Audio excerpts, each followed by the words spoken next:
नमस्कार दोस्तों, मैं हूं प्रांशु द्विवेदी और आप सुन रहे हैं रिचर्ड डॉकिंस की मशहूर किताब द सेल्फिश जीन की पूरी audio summary. The selfish gene सिर्फ एक किताब नहीं है, बल्कि जीवन को देखने का एक नज़रिया है, जहां हम जानेंगे कि कैसे हमारे शरीर, हमारे व्यवहार और यहाँ तक कि हमारी सोच के पीछे असली खिलाड़ी जीन है। तैयार हो जाइए, क्योंकि अब हम सफ़र शुरू करने वाले हैं समय की गहराइयों में, अरबों साल पहले, जब जीवन के पहले बीज धरती पर पनपे थे। अध्याय 1, लोग क्यों हैं? Why are people? Richard Dawkins इस अध्याय की शुरुआत एक बहुत ही मौलिक सवाल से करते हैं। लोग क्यों हैं? यानी हम यहाँ कैसे आए? इस जीवन का उद्देश्य क्या है? उनमें गहरी जिज्ञासा है कि जब पृथ्वी पर 3 अरब वर्षों से जीवन था, तब तक किसी ने इसका संतोषजनक वैज्ञानिक जवाब क्यों नहीं दिया?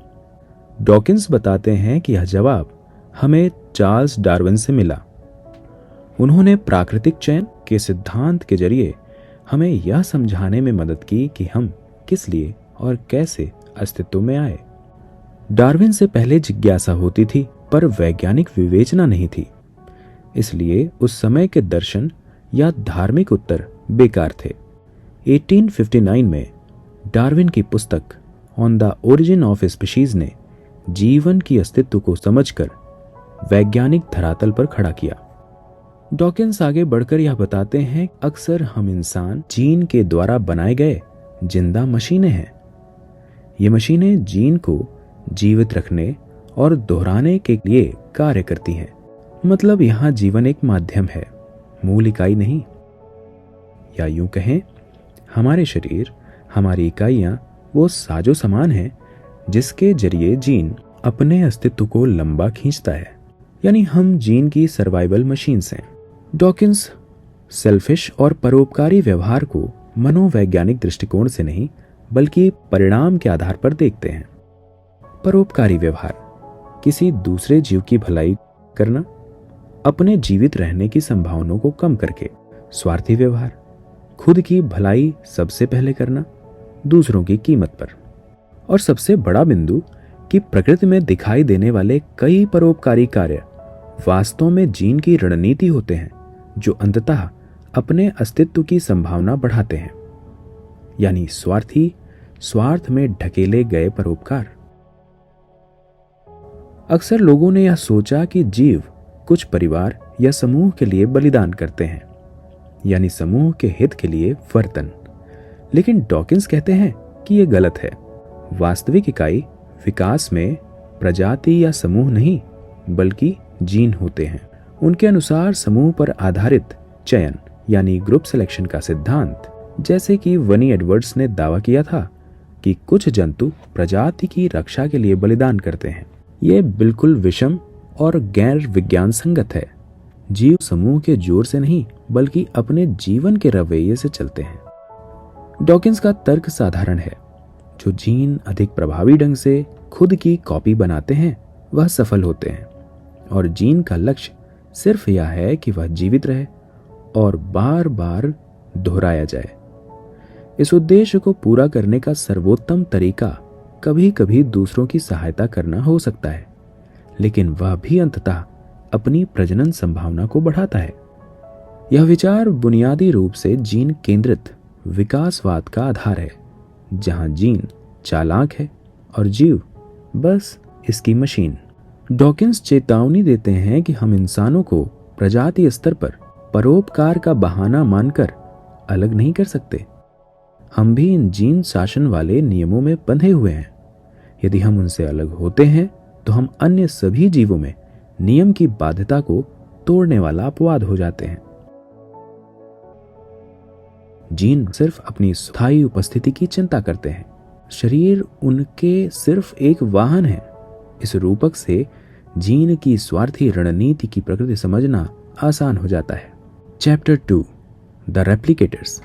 कल्पना कीजिए अरबों साल पहले की धरती की। न कोई पेड़, न कोई इंसान, न कोई जानवर, बस एक बंजर, गर्म और तूफान से भरी दुनिया।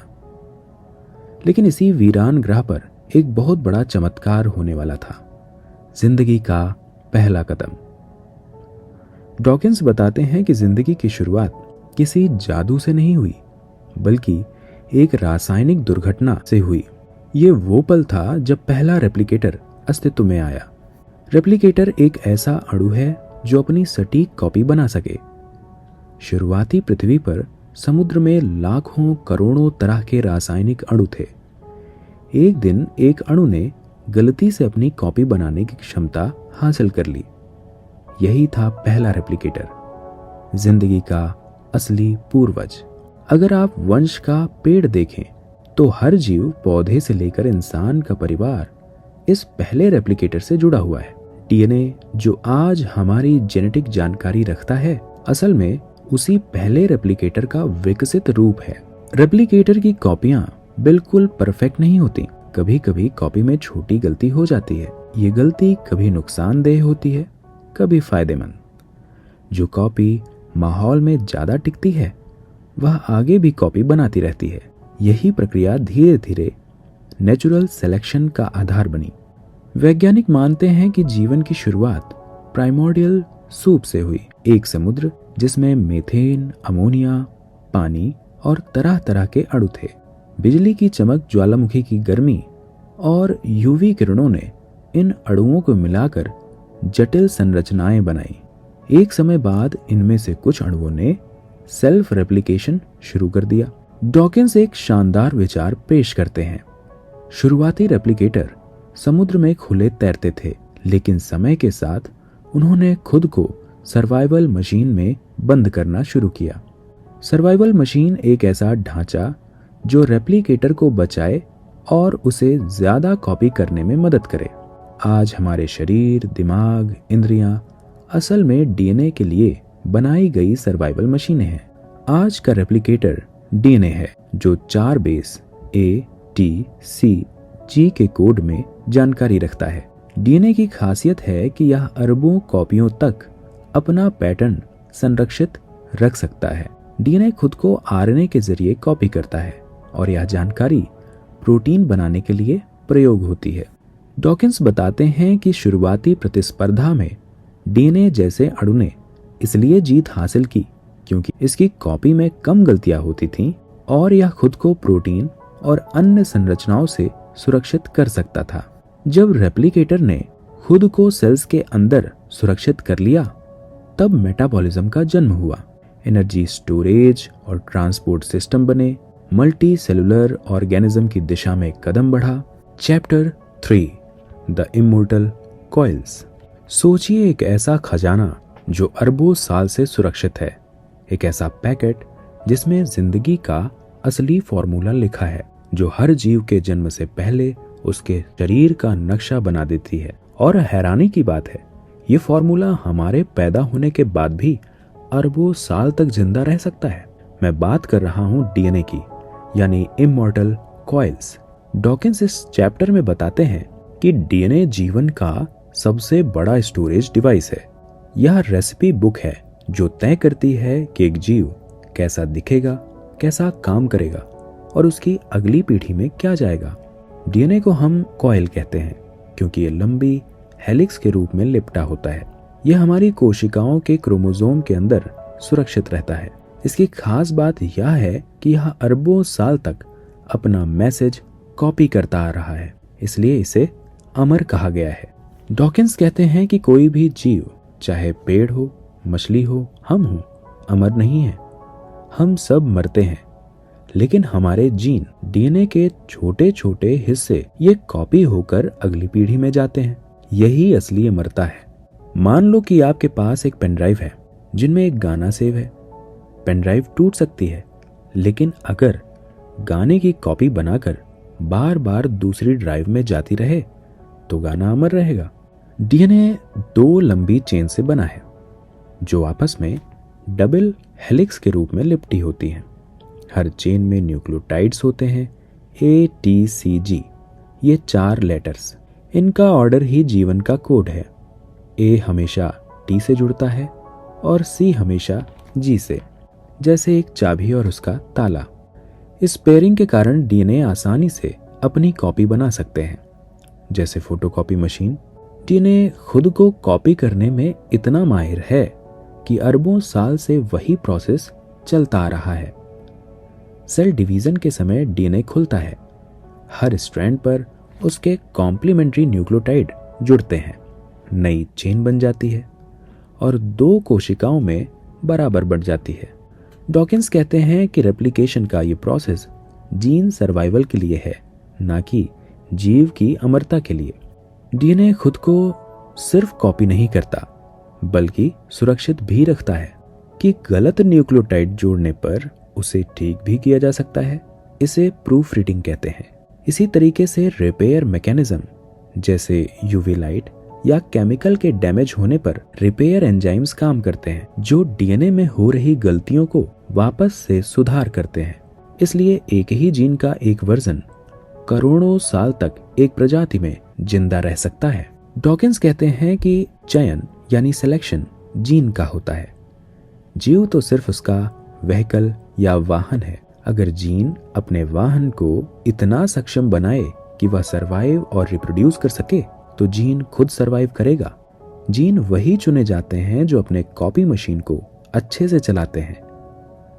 उदाहरण के तौर पर चीता के जीन उसे तेज दौड़ने की क्षमता देते हैं। वह शिकार पकड़ पाता है, जीवित रहता है, बच्चे पैदा करता है और वही जीन आगे बढ़ते रहते हैं। डीएनए और समय की यात्रा। डीएनए एक तरह का टाइम कैप्सूल है।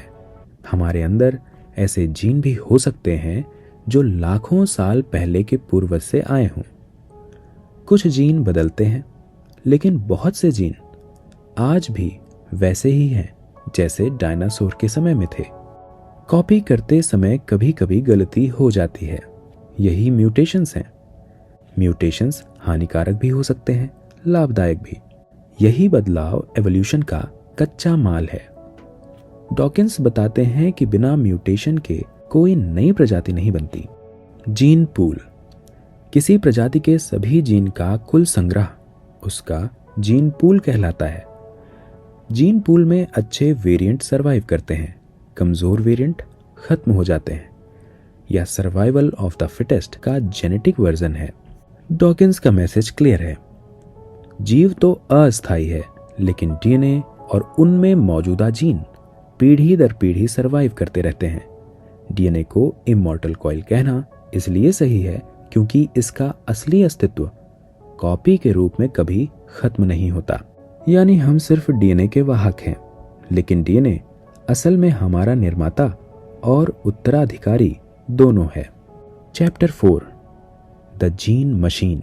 कल्पना कीजिए कि आप एक अत्याधुनिक मशीन है, लेकिन ये मशीन लोहे, प्लास्टिक या चिप्स से नहीं बनी, बल्कि अरबों खरबों छोटे छोटे कोशिकीय हिस्सों और रासायनिक प्रक्रियाओं से बनी है। और इस पूरी मशीन का असली मालिक जो इसे चलाता है, डिजाइन करता है और समय के साथ बदलता है, वह है जीन। रिचर्ड डॉकिंस इस अध्याय में हमें यह समझाने की कोशिश करते हैं कि हम और बाकी सभी जीव असल में जीन मशीनें हैं। यानी हमारे शरीर और व्यवहार का हर पहलू हमारे जीन के लिए एक साधन है, ताकि वे खुद को आगे आने वाली पीढ़ियों तक पहुंचा सकें। डॉकिंस कहते हैं कि जीव असल में सर्वाइवल मशीन है, यानी ऐसी मशीनें जो जीन को बचाने और फैलाने के लिए विकसित हुई हैं। जीन डीएनए के अंश हैं और अपने प्रतिकृति या कॉपी बनाने में सक्षम हैं, लेकिन डीएनए अपने आप अंतरिक्ष में तैरता हुआ नहीं बच सकता। उसे एक सुरक्षित, सक्रिय और गतिशील वाहन चाहिए, और वो है हमारा शरीर। उदाहरण के तौर पर कंप्यूटर प्रोग्राम चलाने के लिए एक हार्डवेयर चाहिए, ठीक वैसे ही जीन को चलाने के लिए एक जीव चाहिए। हम अक्सर सोचते हैं कि प्राकृतिक सिलेक्शन या नेचुरल सिलेक्शन जीव स्तर पर होता है, यानी जो जीव ताकतवर है वही बचेगा। लेकिन डॉकिंस के अनुसार असली प्रतिस्पर्धा जीन स्तर पर होती है। जीन ही ऐसे गुण पैदा करते हैं जो उनके वाहक को जीवित रहने और प्रजनन करने में मदद करते हैं। जो जीन जीव का सादा सफल शरीर बनाते हैं, वो अगली पीढ़ी में ज्यादा कॉपी हो सकते हैं। अगर किसी खरगोश में ऐसा जीन है जो उसकी फर का रंग, जमीन के रंग जैसा बना देता है तो वह शिकारी से बच जाएगा, उसी की ज्यादा संतानें पैदा होंगी और यही जीन अगली पीढ़ियों में फैलेंगे। डॉकिंस इस विचार को आगे बढ़ाते हैं कि जीन न केवल शरीर की बनावट, हमारे व्यवहार को भी डिजाइन कर सकते हैं। हमारी आंखें, कान, मांसपेशियां, ये सब जीन के निर्देश से बने हैं। हमारे इंस्टिंक्ट जैसे खतरा देखकर भागना, भोजन ढूंढना, ये भी जीन द्वारा निर्देशित होते हैं। उदाहरण के तौर पर समुद्री कछुआ जैसे ही अंडे से निकलता है सीधे समुद्र की ओर बढ़ता है। उसे किसी ने नहीं सिखाया, यानी ये उसका जीन कोडित व्यवहार है। नियंत्रण का भ्रम। हमें लगता है कि हम अपने शरीर के मालिक हैं, लेकिन वास्तव में जीन ने हमें बनाया है अपने उद्देश्यों के लिए। हमारी इच्छाएं, डर, पसंद, नापसंद सब जीन द्वारा किसी समय पर चयनित प्रवृत्तियां हैं। लेकिन मनुष्य में एक खासियत है, हम अपने जीन के निर्देश को समझ सकते हैं और कभी कभी उसका विरोध भी कर सकते हैं। जीन के पास एक लंबा एवोल्यूशनरी टाइम स्केल होता है। एक जीन तब तक टिका रहता है जब तक कि वो अपने वाहक के जीवित रहने और प्रजनन में मदद करता है। इसलिए जीन अल्पकालिक लाभ से ज्यादा दीर्घकालिक स्थिरता पर निवेश करता है। मसलन एक ऐसा जीन जो जीव को बहुत ज्यादा ऊर्जा खर्च करवाकर ताकतवर बना देता है, अल्पकाल में फायदेमंद हो सकता है, लेकिन अगर ये जीव जल्दी मर जाए तो वह जीन खत्म हो जाएगा। डॉकिंस बताते हैं कि एक जीव में सभी जीन मिलकर काम करते हैं क्योंकि उनकी किस्मत एक दूसरे से जुड़ी होती है। लेकिन अलग अलग जीवों के जीन आपस में प्रतिस्पर्धा कर सकते हैं। कभी कभी एक ही शरीर में भी सेल्फिश जीन आपस में टकरा सकते हैं। प्राकृतिक चयन अलग अलग वातावरण में अलग अलग जीन को बढ़ावा देता है। इसलिए जिराफ की गर्दन लंबी है ताकि वो ऊंचे पत्ते खा सके। मछलियों का शरीर स्ट्रीम्ड लाइन है ताकि वो पानी में आसानी से तैर सके। सबका मकसद एक ही है, जीन को सुरक्षित और सफल रखना। मनुष्य एक अनोखा जीन मशीन है क्योंकि हमारे पास चेतना और संस्कृति है। हम जीन के आदेशों को पहचान सकते हैं और कभी कभी उन्हें नकार भी सकते हैं, लेकिन हमारे ज्यादातर जैविक सामाजिक व्यवहार जीन द्वारा डिजाइन किए गए पैटर्न से ही चलते हैं, जैसे भोजन की लालसा, साथी की तलाश और अपने बच्चों की रक्षा। ये सब हमारी जीन मशीन में पहले से ही प्रोग्राम किए गए हैं। चैप्टर 5, आक्रामकता, स्थिरता और स्वार्थी मशीनें। सोचिए, जंगल में दो हिरण एक दूसरे के सामने खड़े हैं। दोनों के पास एक ही लक्ष्य है, भोजन और साथी। लेकिन जीत किसकी होगी? क्या केवल ताकतवर ही बचेगा, या फिर प्रकृति ने एक गुप्त गणित बना रखा है जिससे आक्रामकता भी एक संतुलन में रहती है? डॉकिंस कहते हैं कि बहुत से लोग मानते हैं कि प्रकृति में सर्वाइवल का मतलब स्ट्रॉन्गेस्ट विंस है, लेकिन ऐसा हमेशा नहीं होता। अगर सभी जीव अत्यधिक आक्रामक हो जाएं, तो वे एक दूसरे को मारकर खुद का ही नुकसान कर देंगे। अगर सभी जीव बहुत शांत हों, तो अवसरवादी आक्रामक जीव उन्हें हरा देंगे। इसलिए प्रकृति में एग्रेशन और पीस दोनों को एक एवोल्यूशनरी बैलेंस की तरह रखा है। डॉकिंस यहाँ जॉन मैनार्ड स्मिथ के एवोल्यूशनरी स्टेबल स्ट्रेटजी का जिक्र करते हैं। एवोल्यूशनरी स्टेबल स्ट्रेटजी का मतलब एक ऐसा व्यवहार या पैटर्न जो एक बार जनसंख्या में स्थापित हो जाए तो कोई भी नया व्यवहार उसे हरा नहीं सकता। या कुछ वैसा ही है जैसे शतरंज के नियम, जो एक बार बन गए फिर सबको उसी हिसाब से खेलना पड़ता है। डॉकिंस यहाँ हॉक और डॉव मॉडल इस्तेमाल करते हैं। ये दो प्रकार के खिलाड़ी हैं। हॉक यानी बाज, जो हमेशा लड़ता है, जिसको चोट लगने का रिस्क होता है लेकिन वह पीछे नहीं हटता। डोव यानी कबूतर, लड़ाई में शामिल नहीं होता, केवल दिखावटी डराने की कोशिश करता है और खतरा आने पर पीछे हट जाता है। हॉक डव के गेम का परिणाम, मान लीजिए दो हॉक आपस में लड़ते हैं, औसतन एक जीतता है, पर इसमें हॉक के सर्वाइवल के चांस कम हो जाएंगे क्योंकि लड़ाई करने पर चोट लगेगी और चोट से मृत्यु का खतरा होता है। इसलिए जीन को यहाँ नुकसान हो सकता है। अगर डॉव वर्सेस डॉव की लड़ाई करें तो दोनों में दिखावटी प्रदर्शन होगा। ऐसे में कोई हॉक आकर रिसोर्सेज पर कब्जा कर सकता है। हॉक बनाम डोव, यहाँ हॉक जीतता है और डॉव पीछे हट जाता है। अगर सभी हॉक बन जाएं तो औसत नुकसान होगा। रणनीति अस्थिर है क्योंकि चोट लगने का खतरा ज्यादा होगा। अगर सभी डोव बन जाएं तो कोई भी हॉक आकर फायदा उठा सकता है। इसलिए पॉपुलेशन में कुछ हॉक कुछ डोव होते हैं ताकि दोनों रणनीतियों का औसत पे ऑफ बराबर हो, यानी एवोल्यूशनरी स्टेबल स्ट्रेटजी। यही स्थिर पॉपुलेशन की सबसे बड़ी पहचान है। जहां हॉक और डॉव जैसे मिक्स उदाहरण देखने को मिलते हैं। कुछ असली दुनिया के उदाहरण जैसे हिरण, ये अपने बड़े सींगों से घातक चोट नहीं पहुंचाते बल्कि केवल ताकत दिखाने का दिखावा करते हैं। इनके बीच असली लड़ाई बहुत कम होती है। पक्षियों का गीत प्रतियोगिता, कई पक्षी क्षेत्र की रक्षा के लिए गाते हैं, यानी टेरिटोरियल सिक्योरिटी, पर इनके बीच असली लड़ाई बहुत कम होती है। डॉकिंस कहते हैं हम जीवों को मशीन की तरह सोच सकते हैं जो जीन के आदेश पर काम कर रहे हैं। जीन सेल्फिश हैं, लेकिन वो हमेशा सीधे हिंसक रणनीति नहीं चुनते। कभी कभी कॉपरेशन, कभी डिस्प्ले विदाउट फाइट ज्यादा फायदेमंद होता है। डॉकिंस इस अध्याय में मनुष्यों के संदर्भ में चेतावनी देते हैं। हमारा मस्तिष्क गणितीय और सांस्कृतिक रणनीतियां बना सकता है। हम ईएसएस से ऊपर उठकर जानबूझकर शांति की रणनीति चुन सकते हैं, लेकिन जेनेटिक टेंडेंसी फिर भी पृष्ठभूमि में काम करती रहती है। आक्रामकता कोई प्योर इविल नहीं है, यह एक एवोल्यूशनरी टूल है। हर स्पीशीज में एग्रेशन और कॉपरेशन का संतुलन नेचुरल सिलेक्शन तय करता है। हॉक डॉव मॉडल दिखाता है कि पूरी आबादी में केवल एक ही रणनीति डोमिनेंट नहीं होती, एक मिश्रण बनता है जो स्थिर रहता है। तो अगली बार जब आप दो जानवरों को लड़ते देखें तो याद रखिए, ये सिर्फ ताकत की लड़ाई नहीं है, बल्कि लाखों साल पुराना गणित है जो तय कर रहा है कि कौन जिएगा, कौन पीछे हटेगा। और ये सब एक स्वार्थी जीन की चाल है।